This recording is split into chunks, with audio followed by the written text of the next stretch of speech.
All right, welcome to our second Lunch and Learn. Today we're going to talk about engagement strategies and how we can really rock those meetings that we're having with our 4-Hers. So whether we're virtual, we're in Zoom, we're in person, it's a Facebook and from, gauging information, doing it through Google Meets, or we're just emailing our families. However we interact with our 4-Hers, we need to engage them in some way. Some ways are better than others. Some engage more better than others. Emails maybe not as engaging versus maybe the in-person. Facebook can have its own engaging ways versus your Zoom or your virtual meetings. So it's just we're going to help work on some things for your toolbox to help you um, engage 4-Hers and have great meetings. So I love this quote, and it goes well with what we've been talking about a lot with our 4-Hers, but education is not filling of the pail, it's lighting of the fire. And so we talk about a lot in 4-H is igniting those sparks and how can we really light that fire in that 4-H'er to do great things and the stuff they're passionate about. So to make our meetings healthy and productive, we need to keep the environment in mind. So planning happens whether it's virtual or in person. It might take some more time, some more thinking through to get things done. We also have etiquette, and we need to practice this to, if we want good behaviors, we have to model the way. And that's, again, virtually or in person. Um, and rules might change a little bit for virtual meetings. And we're going to talk about that a little bit later on how the engagement strategies might change a bit for your virtual meeting. So engagement, to the big stuff. Such a small, simple word, but it has a huge impact. How we engage our families and how we engage our 4-Hers is how we keep them coming back for more, keep them entertained and learning and growing those sparks and lighting that fire. So I just want to take a minute to look at this club meeting wheel. This does pertain to project meetings too, but a little bit more to our club meetings. But we have 3 sections to a meeting. We have the group decision part, which you'll see is only a fourth of the pie. That's your discussion, your planning, your business, your old and new business. The other fourth is group building. So that's the fun, the rec, the fellowship, the celebrations, your refreshments, the snacks. And a good half of all project meetings and club meetings need to be the program and educational piece. And so that's community service, such having the talks and demonstrations that are going on right now with Club Day right around the corner. That's show and tell, that's maybe project learning, having people come in, doing a field trip, watching a Zoom or a video on your meetings. So that should be the focus on what are we engaging our 4-Hers and our families in and what are they learning through our process. So programming, we have so many options in programming. There's the talks and demos, which is great practice before club day. The show and shares, so this could be little kids showing what they've been working on. This could be big kids showing something new they learned or something they're passionate about. You can take field trips to all sorts of different places to learn something. You can have a guest speaker come in and teach about something. You can do your community service, which we're all really good about doing community service. But this is your big part. And this can all be done virtually. The Heston Club did a great Kansas Day community service. They all did it in their homes. They got it to the leader, and then they got that to the senior citizens, the community in town. Halstead does a great flower pot one where they plant flowers and they do a beautification on Main Street in Halstead. Macon Lakers is cleaning up things. I mean, we all do great community service. It can be, even in this weird time of like socially distance, you can still do these, get out and do these community service and these learning and these engaging. The talks and demos can be done virtually. It's a little weird. I mean, not to be honest, but you can do it virtually to your computer and people can watch. Field trips, there's all sorts of online things on the field trips for you to pull in and play on the Zoom or the Google Meet or however you're meeting. So this is the most important part of the meeting and probably takes the most planning. Group building to me is the real fun part. This is where friendships are made. This is when we get to pull in the recreation leader and the song leader, and we get to have them do a little bit of public speaking and saying what the rules are and explaining things to a group, and then getting to have fun together as a group. This is your refreshments, and usually clubs, we organize that. Somebody picks a month and they bring refreshments that month, which is perfect. Um, this can be anything. And again, this can be done virtually. You can do it if you've been on any council meetings. We've tried all sorts of things virtually to have a little bit of fun and group building, um, as far as like a this or that, or junior leaders just did this really fun like scavenger hunt point system where I was asking them if they had like a dirty dish in that room that they're in, or if they had an animal in that room, or if they had a pen, and they got like points and they like had a winner. So again, you can do it both ways real easily. Group decisions, this it can be daunting sometimes. This is probably where you're going to lose some of our younger members because they just don't know what's going on. They don't understand why we're making decisions. So this is where you can make decisions fun. Um, my go-to is sticky notes, having sticky notes and having people write what they want on a sticky note and putting it on the wall somewhere or on a piece of paper. Um, there's the dot system, which, if you need to make a decision and you have five, you can have the little dots from the garage sale stickers and you can have them put them on what they want to decide. And then it's an overall vote, instead of voting by raising your hand. Um, you can run the meeting backwards. Start with new business and run backwards to your committee reports and your roll call. You can use a decision-making matrix. If you're at a real tough point and you just can't make a decision, um, you can put a matrix up on the wall and you can identify the problem and then really talk through what are the musts for this problem to do and what are the wants. Um, I have some resources for this group decision making that I will link to later um, that'll really help you to look through more. I have multitudes on how to make decisions more fun and engaging, and you can definitely look through it later.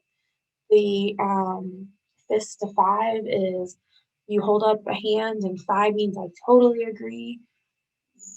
But zero is I'm 100% against it. So 100% against it. I'm against the idea with one finger. I don't agree with two fingers. Three fingers, I'm neutral. Don't really care. Four fingers, I mostly agree. And five is I am 100% agreeing. It's an easy way to take a poll, take the temperature of the room, see where the kids are at on where they agree on things. And then the fishbone um, diagram is a way to enhance communication. And that's where you, again, work out the problem and you draw, so you write it down and then you draw a line and then you draw all the pieces that go off of it.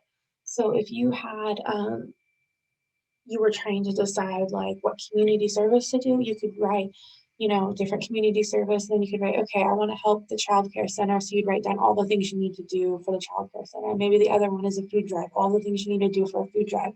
So you can really see on the wall what's going on, what's going to take the most work, what's doable with the people we have, that sort of thing.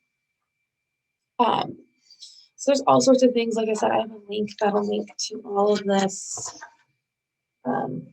later for you to get information, and you can read through it all. So online, I just talked about a lot of online ideas, but you can do all of what I just said online. It just might take some new skills, and we're all learning this new skill. So I think people are very understanding and helpful on helping you figure out these new skills. But like the sticky notes, Google has this really cool Jamboard that allows you to put sticky notes up, and you can gain thoughts, and it's all anonymous. You don't know who put the sticky note up. So like, there's one way you can do that online. Speaking of online, we're gonna talk online just for a little bit longer. Video. It's so much better if I can see you. I engage better when I can see the person.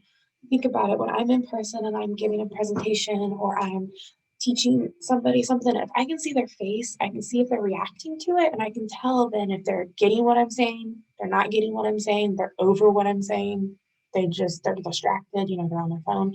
So you can have video on when you can't meet in person. It helps tremendously to this person speaking.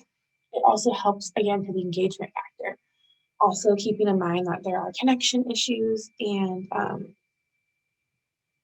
you can't help that part there. So if someone's having problems with internet, video off is the best way they can still participate. So concerns for the online meetings and what to do. You should have 2 adults in every room. So if you decide to utilize breakout rooms in a Zoom, and let's say you do 4 breakout rooms, you're gonna need 8 adults. You need 2 adults in every breakout room. If you're just gonna stay in the main room, you need 2 adults at least in there. Please ask all youth members to change their to just their first name. So you'll see mine says my full name. I would just change it to Annie. That just helps in case somebody's recording or taking a picture on the back end.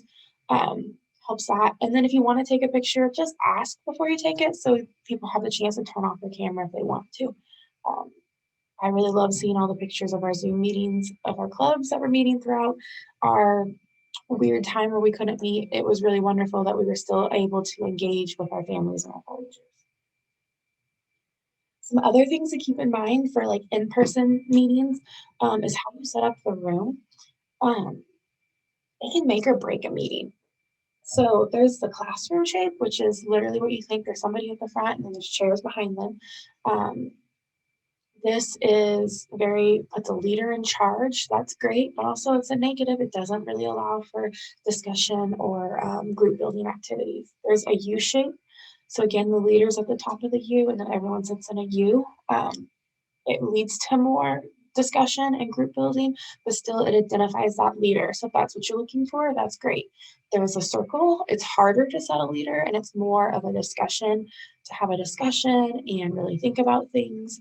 Rectangle is like a little bit better than a circle because you can identify the leader by sitting at like the head of the table, but you still can have that kind of round table discussion and really get into the meeting.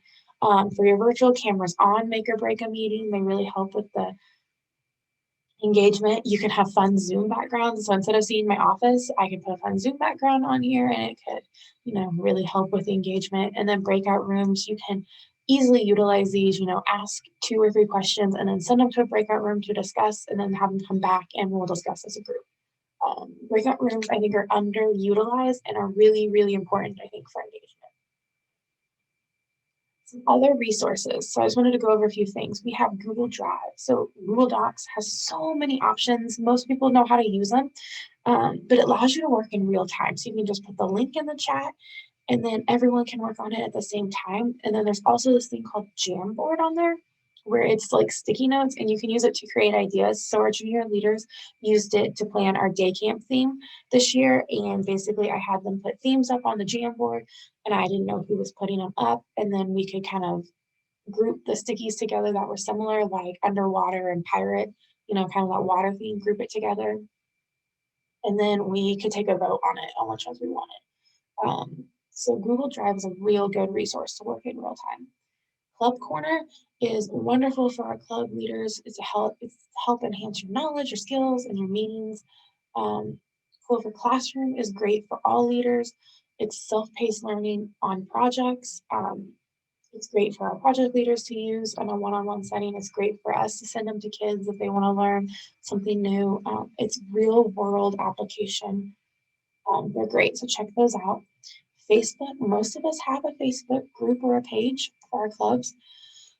And it's kind of weird engaging families on there, but I saw some really great engagement out of several different clubs right at the beginning of COVID, where you would just reach out and ask what people were up to, ask what they were doing, post pictures of your projects. And you guys were able to have conversations and real time discussion then on what you're doing. Some groups, also on Facebook groups, you have the ability to make rooms so you can have conversation around topics. If you had like a committee for like your community service, they could have conversation through Google or through Facebook groups in this room. Wakelet is a resource to house information. So you can use it to house your information. It's super easy to upload videos, PDFs. You'll notice that we're using it for all of our volunteer resources to keep you up to date. I've recently restructured it, so hopefully it's easier to read.